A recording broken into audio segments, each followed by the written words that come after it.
In this video, I'm going to share with you why I like commercial conversions. I'm going to see a very basic example by numbers, so hopefully you can follow exactly what's going on, and by the end of the video, you'll have a very clear idea whether you should be doing flips, BRR, which is buying and then refurbishing, refinancing, renting property, or commercial conversions. Nice easy example for you to follow. The illustration will open your eyes and open your mind to what's possible.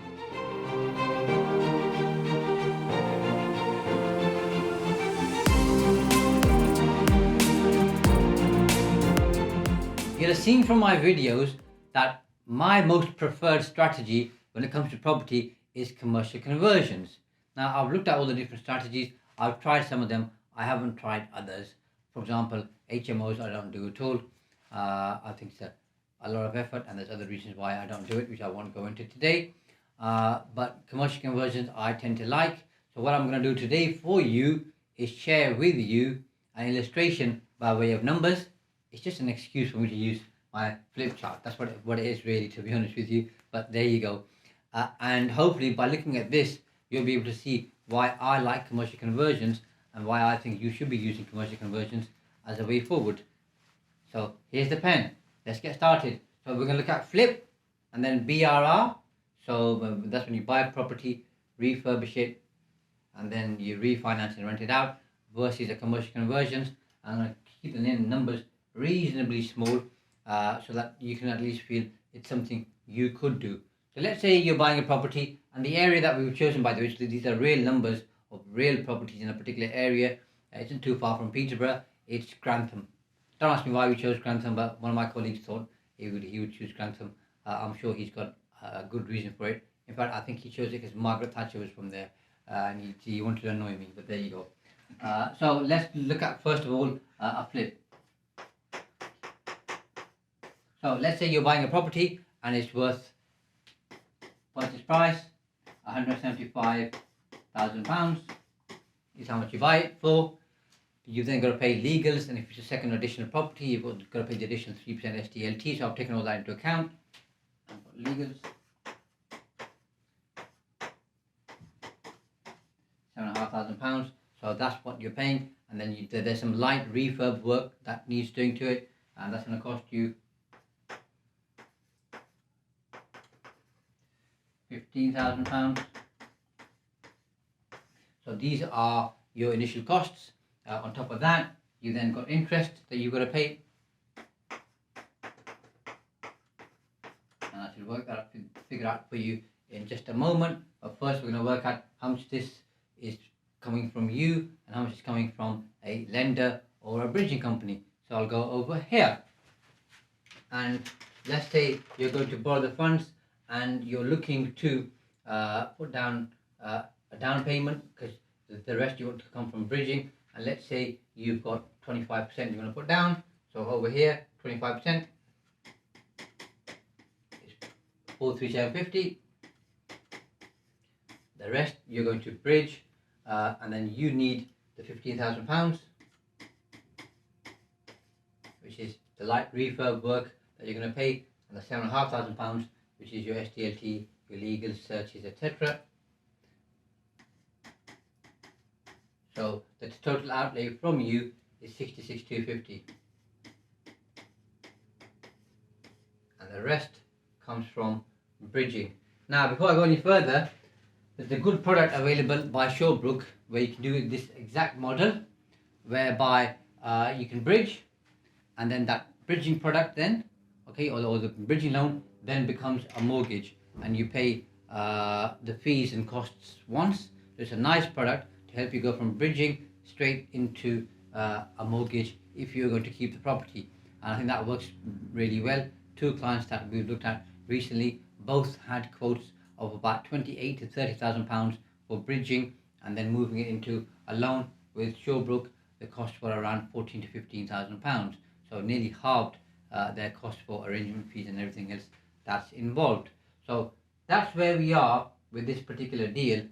Now, once you've refurbished, the end value, sorry, I forgot the interest. So, and Shawbrook charge from memory 0.6% per month. So that comes to £7,087. So let's call it 7,088. And I've assumed, or here, said that it will take you 9 months to finish off this particular project. Now, if you're really experienced, by the way, you can probably do it in 6, maybe even 3 or 4 if you've got a good team and you work hard, and especially if you're looking to use Showbook's product and use BRRR. If you're selling it, it might take you a bit longer, but 9 months you could do it quite easily. So that's where we are. End value comes at £250,000. Oops, that way over there. And now let's do that again. In fact, so your profit is 250 grand. Now let's look at how much tax you're going to pay if you're going to flip the property. 250 grand is your income less your costs, which are 204,587, and the rest is going to be profit for you, which is 45,412. So all in all, not a bad day's work.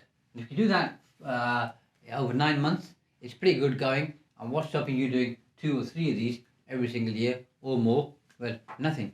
Now let's look at what tax you would pay. So if you did this through a limited company, as the tax rates stand right now, you're paying 19% tax, which gives you £8,628. If you're a basic rate taxpayer, you'd pay 20%, so I'm not going to work that out. It's going to be a similar figure. If you are a 40% taxpayer, 45% taxpayer, then the figures are different. At 40%, it's just over £18,165, and at 40%,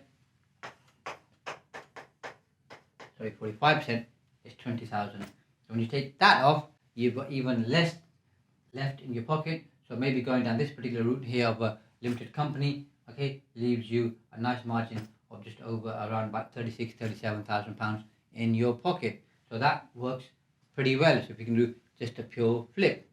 Now let's assume that you want to keep the property. So if you use Shawbrook's product or somebody else's, and you want to refinance, do the figures work, and how much money do you get back out? Is it worth doing? So property value at the end, 250 grand. You can borrow 75% of that, which is what you're going to get, which gives you 187,500. Now you obviously spent money initially by buying the property through bridging and some of your own funds, and then you paid for the SDLT and legal costs, and then you paid £15,000 for the light refurbishment and all of that. Okay, so this is how much you get back. So the rest of the funds you've got stuck in the deal. Now let's work out how much money you paid, including the bridging finance. So, and that was the total of your money plus the bridging funds.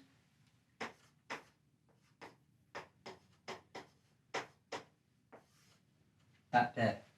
So the difference between that and that is how much cash you're going to have leave in the deal, which gives you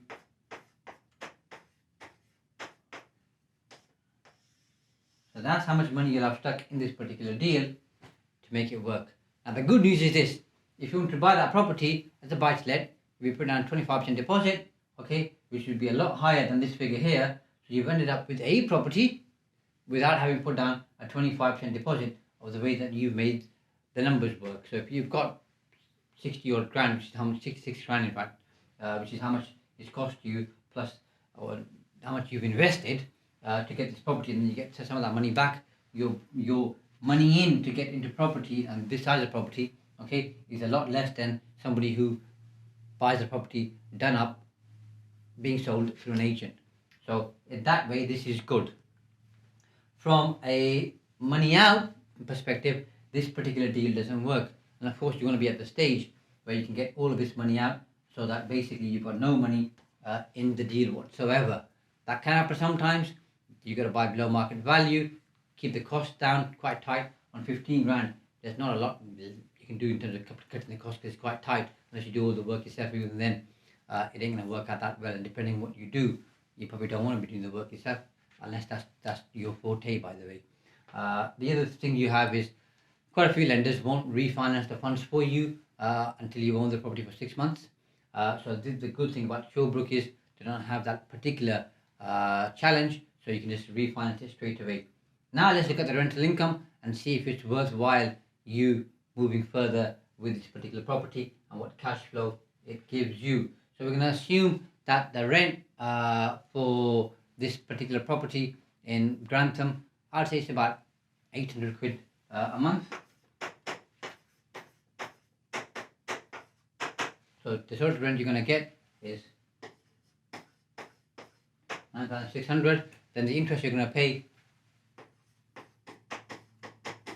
at 1.5%, and rates obviously vary depending on who you go to, but let's just work with that. Gives you, so your profit, or I call it your gross profit, you don't have to budget, but it's just the way I'm working out, is going to be £1,162. From that you then got stuff like insurance, if you're using an agent's fees, repairs and maintenance, and any of the costs that you may incur as you go along, including any fees for gas, electric, those kind of certifications. So you can see you're going to quite quickly deplete this, and there's not enough or much margin on it. Other than that, once you've used that up, whatever you've got left over, you have to pay tax on it. So really, from a cash flow point of view, this isn't going to get you much money, and you've got 17.5 grand stuck in there. So let's say even if you didn't have these costs here, and you're making £1,100 to get your 17 grand back, it's going to take you quite a few years, 15, 16 years to get that money back. So I think BRRR in this particular model doesn't work. If you had all your money out and you were making this, well, you haven't got anything invested in there, so then it's not too bad. It's not brilliant, it's not too bad.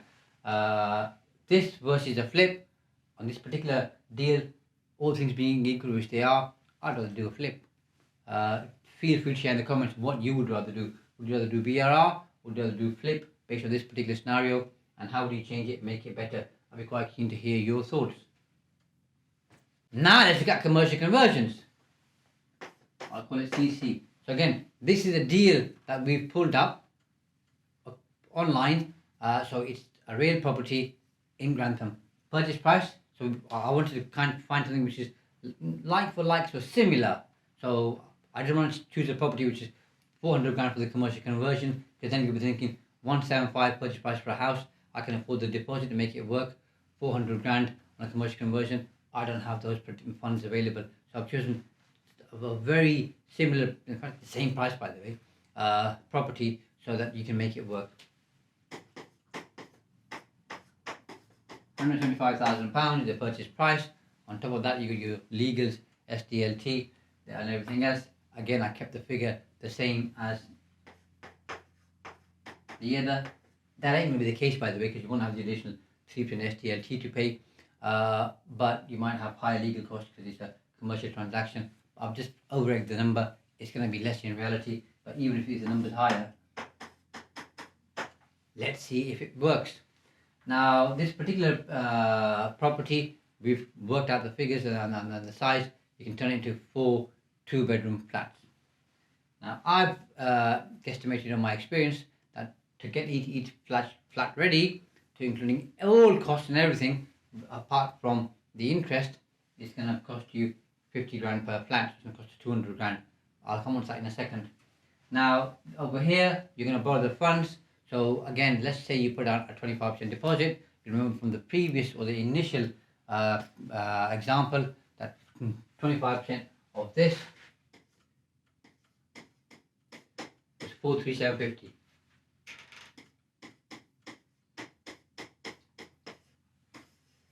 That's your initial outlay plus 7.5 grand, which comes from here, by the way, for the SDLT.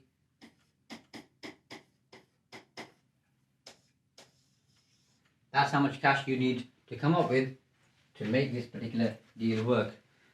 Now it's going to cost you 200 grand to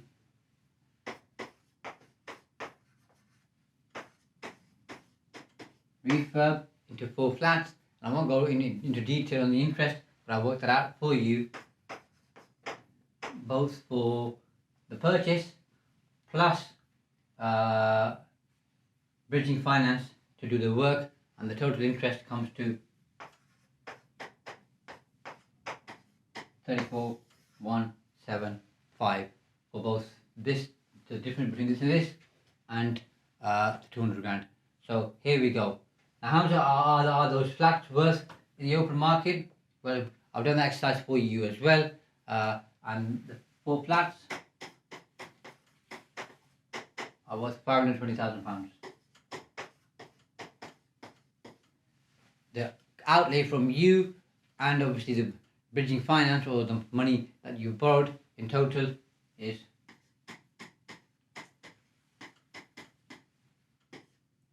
money in. So now let's look at the difference. But before we do that, you're going to refinance this at 75%.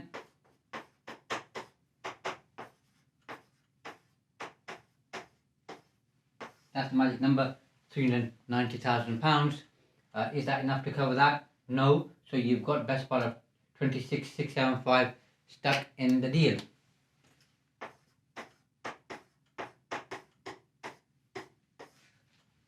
And you want to see if it's worth carrying on with this particular commercial conversion. Well, let's look at the figures.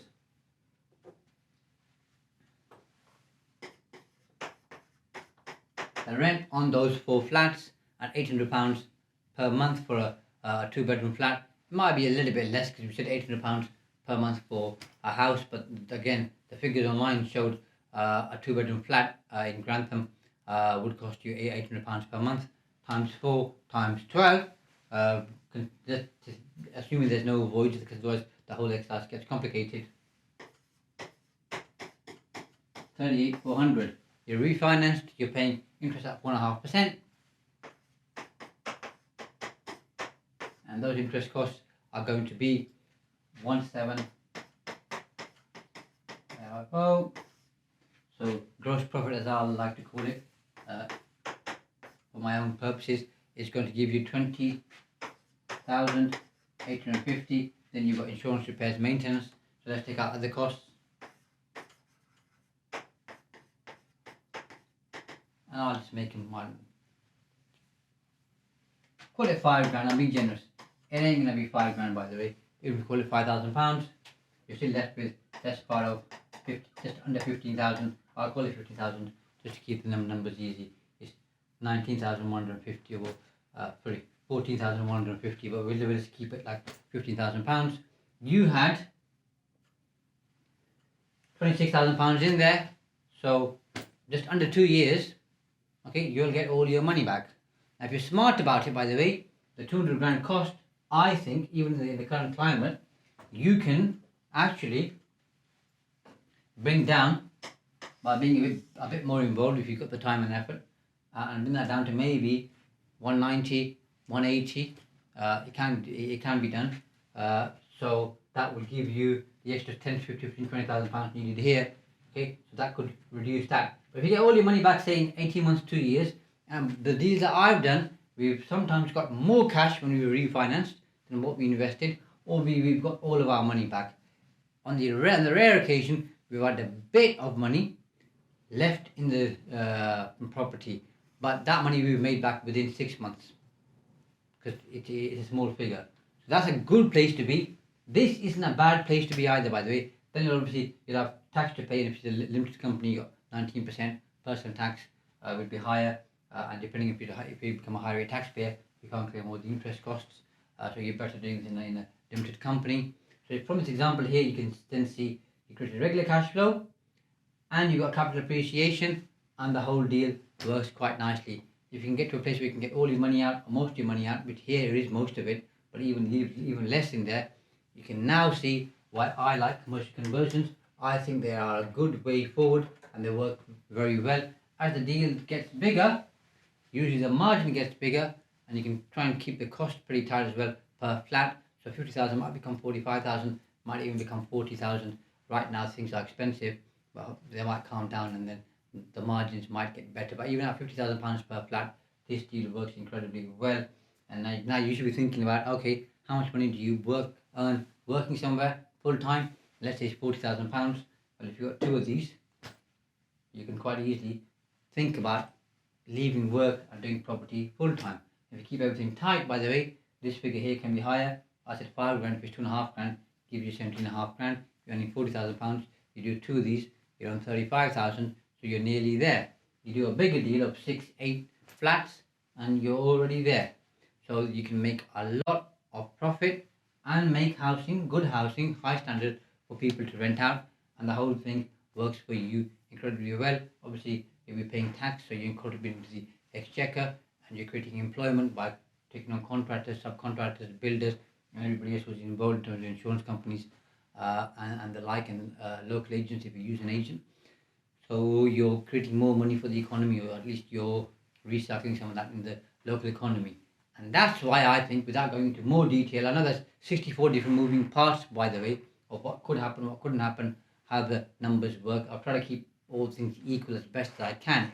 But based on that example, you can see why I like commercial conversions and why I think you ought to do commercial conversions as well. Any comments or questions in the box below. If you like the video, click like. And if you haven't subscribed, subscribe so I can keep sending you new and fresh content.